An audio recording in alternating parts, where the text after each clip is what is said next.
कक्षा 10वीं में पढ़ने वाले प्रिय विद्यार्थियों तथा उनके सभी सम्मानीय शिक्षकगण एवं अभिभावकगण सुप्रभात। विद्यार्थियों, कक्षा 10वीं में कृति का भाग 2 के नाम से पाठ्य पुस्तक चलती है, जिसको सहायक वाचन भी कहा गया है, और यह पुस्तक सभी विद्यार्थियों को पढ़ना अनिवार्य है। मध्य प्रदेश राज्य शिक्षा केंद्र भोपाल के द्वारा अच्छे लेखकों से इस पुस्तिका को लिखवाया गया है और सभी विद्यालयों में यह पुस्तक निःशुल्क वितरित की गई है। विद्यार्थियों, कक्षा 10वीं की परीक्षा में इस पुस्तक के अंश पूछे जाते हैं। आपको माध्यमिक शिक्षा मंडल भोपाल द्वारा जारी इस विषय के ब्लूप्रिंट को जरूर देखना चाहिए और समझना चाहिए कि पुस्तक से कितने नंबर के प्रश्न या सामग्री पूछी जाएगी। आइए हम जान लेते हैं इस पुस्तक के बारे में कि किस प्रकार से पुस्तक हमारे लिए उपयोगी है। विद्यार्थियों, यह सहायक वाचन की पुस्तक है, जैसा कि मैंने आपको बताया। इसके अलावा एक मुख्य पुस्तक और है, और वह पुस्तक और यह पुस्तक दोनों आपको पढ़ना है। यदि आपको विद्यालय से नहीं मिली हो तो तुरंत विद्यालय से प्राप्त भी करें। आइए विद्यार्थियों, जान लेते हैं इस पुस्तक के बारे में।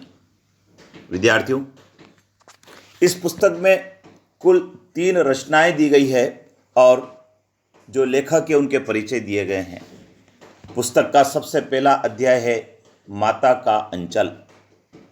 यह अंश शिव पूजन सहाय के उपन्यास देहाती दुनिया से लिया गया है। सन 1926 में प्रकाशित देहाती दुनिया हिंदी का पहला आंचलिक उपन्यास माना जाता है। इतना ही नहीं, यह स्मरण शिल्प में लिखा गया हिंदी का पहला उपन्यास भी माना जाता है। इसमें ग्रामीण जीवन का चित्रण ग्रामीण जनता की भाषा में किया गया है।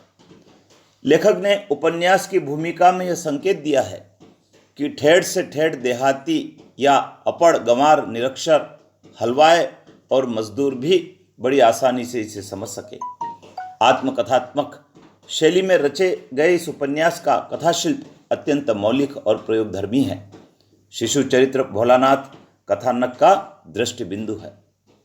संकलित अंश में ग्रामीण अंचल और उसके चरित्रों का एक अनोखा चित्र है। बालकों के खेल, कौतूहल, माँ की ममता, पिता का दुलार, लोकगीत आदि अनेक प्रसंग इसमें शामिल हैं। शहर की चकाचौंध से दूर गांव की सहजता को रचनाकार ने आत्मीयता से प्रस्तुत किया है। यहाँ बाल मनोभावों की अभिव्यक्ति करते करते लेखक ने तत्कालीन समाज के पारिवारिक परिवेश का चित्रण भी किया है। दूसरी रचना है साना साना हाथ जोड़ी। महानगरों की भावशून्यता, भाव मभाग और यंत्रवत जीवन की उब मधु जी को दूर दूर की यात्राओं की ओर ले जाती है, और उन्हीं यात्राओं के अनुभव को उन्होंने अपने यात्रा वृतांतों में शब्दबद्ध किया है। साना साना हाथ जोड़ी में पूर्वोत्तर भारत के सिक्किम राज्य की राजधानी गंगटोक और उसके आगे हिमालय की यात्रा का वर्णन है। हिमालय के अत्यंत सौंदर्य का ऐसा अद्भुत और काव्यात्मक वर्णन लेखिका ने किया है कि मानो हिमालय का पल पल परिवर्तित सौंदर्य हम स्वयं अपनी आंखों से निहार रहे हों। महिला यायावरी की विशिष्टता भी इस यात्रा वृत्तांत में देखी जा सकती है। लेखिका हिमालय के सौंदर्य पर मुग्ध ही नहीं होती, वहाँ के निवासियों की मेहनत, अभाव और गरीबी को भी रेखांकित करती है। साथ ही यह बताना भी नहीं भूलती कि हिमालय तक पहुँचने के लिए बनाए जाने वाले रास्तों के निर्माण में लोग अपनी जान गंवा चुके हैं। इस पाठ में पीड़ा और सौंदर्य का अद्भुत मेल है तथा उसे पढ़कर अकेलेपन और करुणा के भाव जागृत होते हैं तथा सृष्टि की समग्रता का एहसास होता है। यात्राओं से मनोरंजन, ज्ञानवर्धन एवं अज्ञात स्थलों की जानकारी के साथ साथ भाषा और संस्कृति का आदान प्रदान भी होता है। इतना ही नहीं, घुमक्कड़ी हमें अपने स्व की संकीर्णता से भी मुक्त करती है। और तीसरी रचना है विद्यार्थियों, मैं क्यों लिखता हूँ। हिंदी में एक समय इस पर चर्चा हुई थी कि लेखक क्यों लिखता है, किसके लिए लिखता है, उसके लेखन का प्रयोजन क्या है। अज्ञेय का यह निबंध भी उसी बहस से जुड़ा है। अज्ञेय ने अपने इस छोटे से निबंध में यह बताया कि रचनाकार की भीतरी विवशता ही उसे लेखन के लिए मजबूर करती है और लिखकर ही रचनाकार उससे मुक्त हो पाता है। अज्ञेय का मानना है कि प्रत्यक्ष अनुभव जब अनुभूति का रूप धारण करता है तभी रचना पैदा होती है। अनुभव के बिना अनुभूति नहीं होती, परंतु जरूरी नहीं कि हर अनुभव अनुभूति बने। अनुभव जब भाव जगत और संवेदना का हिस्सा बनता है तभी वह कलात्मक अनुभूति में रूपांतरित होता है। अज्ञेय ने हिरोशिमा कविता के उदाहरण द्वारा अपनी बात स्पष्ट की है। तो विद्यार्थियों, ये 3 रचनाएं कृति का भाग 2 कक्षा 10वीं में आपको पढ़ना है।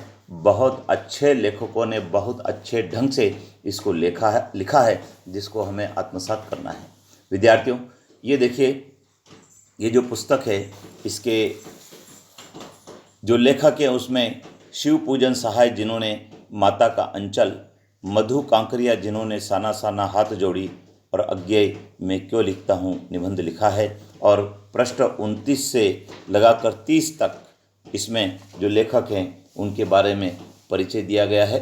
तो विद्यार्थियों, आप घर बैठकर इस पुस्तक को पढ़ें और इस पुस्तक में जो कठिन शब्द आए हैं उन कठिन शब्दों की एक सूची बनाएं और सूची बनाकर अपने कक्षा में अपने हिंदी के शिक्षक को पूछें, जिससे कि आपका नॉलेज अच्छा सुदृढ़ होगा और आपका शब्दकोश भी बढ़ेगा। तो विद्यार्थियों, चैनल पर बने रहें, क्योंकि अगले चैनल में हम आपको पुनः एक नई पुस्तक से परिचय करवाएंगे जो आपके पाठ्यक्रम की है। जय हिंद।